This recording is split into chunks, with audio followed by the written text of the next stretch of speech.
Firefighters of Reddit. What's the dumbest person you had to save in a stupid situation?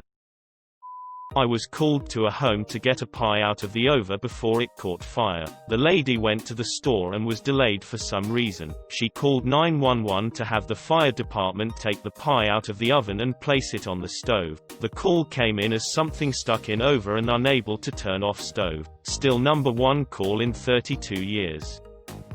I'm not a firefighter, but I used to do a lot of disaster response work. Hurricane Floyd, Eastern NC. I had a farmer with a large family that refused to evacuate his house. Stubborn bastard. River had broke loose. Floodwaters were coming up fast, and the police had given up on changing his mind. I drove my truck right up into his yard, rolled down the window and asked him to dress his kids in something orange or bright yellow. He asked me why and I said so body recovery will be able to distinguish them from all the dead pigs floating around. He told me to f off, but 5 minutes later he had the whole family in the vehicle and they got the hell out.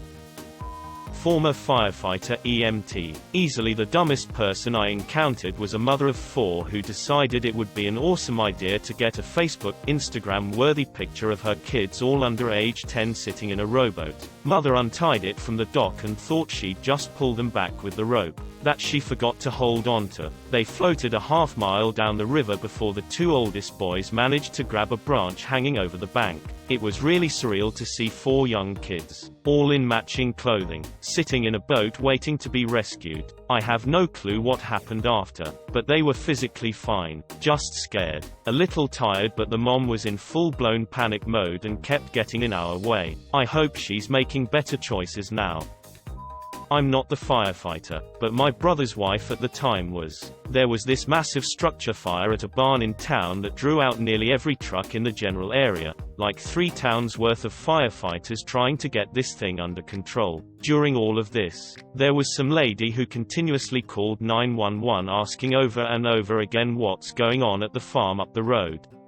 According to her, this woman would have to be a complete moron to not realize what was going on, as the fire could be seen for miles. Fast forward later into the night and one of the ambulances on scene suddenly leaves. Obviously not normal for this sort of situation, but there isn't much time to question it. Fast forward still, and as things are finally starting to calm down and are under control, one of the volunteers on the original ambulance comes over in his own car and shuffles sheepishly over to her and the chief of their department. He tells them that there is a woman a little ways down the road who called the ambulance, hence why they left, and requires a lift assist, but absolutely refuses to let the EMTs do it. No, it has to be a firefighter. My brother's wife, seeing that the other departments have things under control, goes with the man to see what's up. Apparently, it was the same woman who had called 911 over and over again, and when they arrive, she is laying on the floor absolutely wailing. EMTs say they can't find anything wrong from what they've been able to do, but with her requested firefighter they are finally able to get this woman up. They start asking her what happened, hoping she might be more willing to share with my brother's wife there, and she says, "I was just feeling a little ignored. I figured this would get your attention." Grown woman just laid herself on the floor, called for help, insisted on a firefighter when there was no need, all because the barn fire was getting way more attention than she was, and the 911 operators wouldn't give her the gossip about what was going on. I know she got in major trouble for abusing 911, but from what I hear from the people on both fire and ambulance, she has made a habit of calling for help whenever she feels she's not getting enough attention.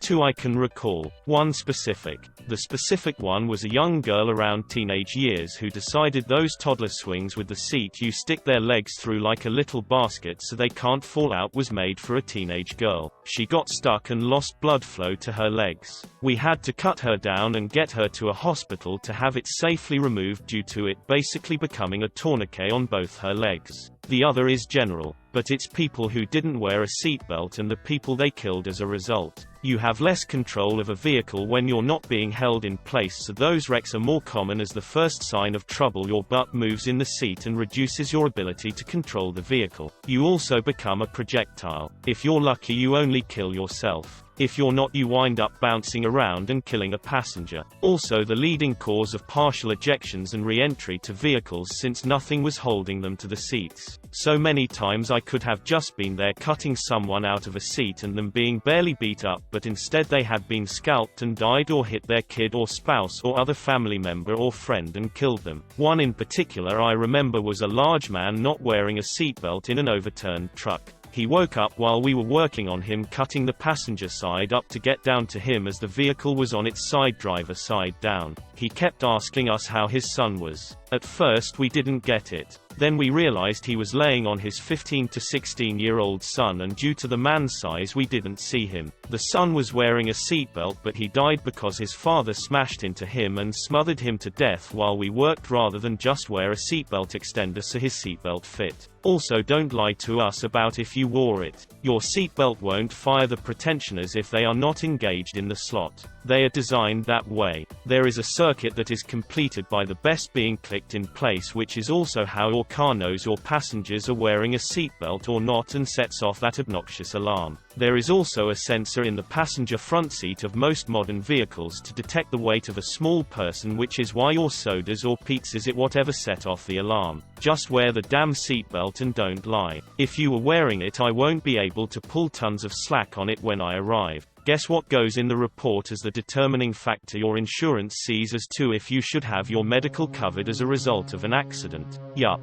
I don't know what they do with their information, but I have to write it in the report. Source: State Vehicle Rescue Technician and Firefighter. Mostly volunteer at this point.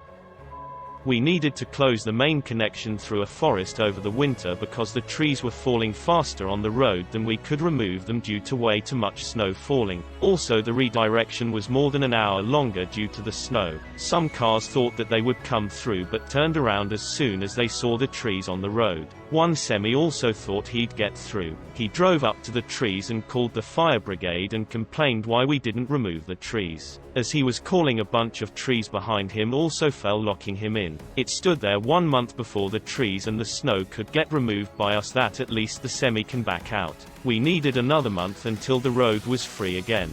Where daffik do you live? Because I'm pretty sure nature is telling y'all to leave. I was a Navy corpsman, so this one is probably a bit of a reach, but whatevs. Marine comes to sick call with a seriously beaten up dick. Like, lacerations. Bruising. Thing was really up. Asked him what he did and he insisted that what happened was that he had a surprise boner and it hit his zipped up pants zipper and basically went all garbage disposal on his junk. Dude would not drop this narrative no matter how many times we told him that this just doesn't happen. Finally, Doc, the actual MD, comes in and tells him enough of this shit. Yada yada, write him up for malingering. Need the full story. Dude jammed his wiener into the back of a computer tower. According to him, there was an opening back there, probably because old PC towers in the Navy routinely had shit swapped out and they didn't always cover openings when things were removed. So, because he was a donkey, he stuck his finger in it and felt a light tingling sensation as his skin made contact with something electrical. So he took the next logical step and whipped out his dick and shoved it into the back of this computer. What he did not account for was that the opening had sharp metal edges. But once inside, he got that tingling feeling, and so he felt like he might as well finish the job before he pulled out. Plus, and this is where I had to stop myself from laughing, he felt it was smarter to pull himself out flaccid rather than hard. Taps forehead. This was not a young man. This was not a man without rank.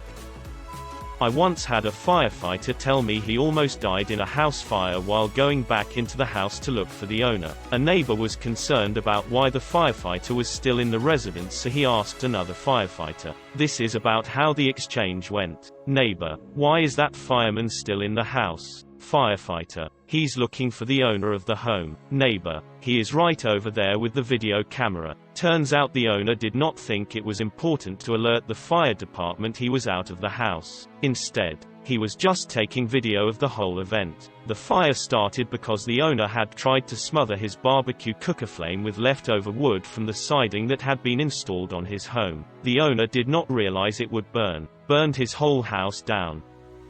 Years ago we had this call straight out of Caddyshack. Some guy had gotten tired of this gopher ruining his yard. Little did he know, though, he was facing the Sun Tzu of gophers. The homeowner, dwelling upon his experience from Vietnam, decided that the best way to deal with the gopher was to treat the situation like a VC tunnel. In lieu of a frag grenade, he poured a 5-gallon can of gasoline down the gopher hole, waited with a varmint gun, and lit it off. The ensuing explosion caused a small crater to form in his yard. I am still thoroughly impressed that there was a proper fuel-to-air ratio in the network of tunnels that allowed for such an explosion to happen. However, the gopher refused to surrender without a fight. The gopher ran out of the hole engulfed in flames, causing the guy's yard to catch on fire. The gopher sprinted into the guy's shed still on fire and burrowed into a void space in the wall, where he died. Like the martyr perk from Modern Warfare, his still flaming remains set the inside of the wall on fire as well as several flammables. In the end, the guy's backyard was ruined and about a quarter of his shed burned down, taking out a bunch of power tools and a zero-turn mower. He definitely would have saved a few $1,000s if he had hired an exterminator. Dumbass tried to cross a raging river in 0-degree weather about a 300-foot span on a snowmobile. He lived but didn't make the crossing, and the machine was recovered days later.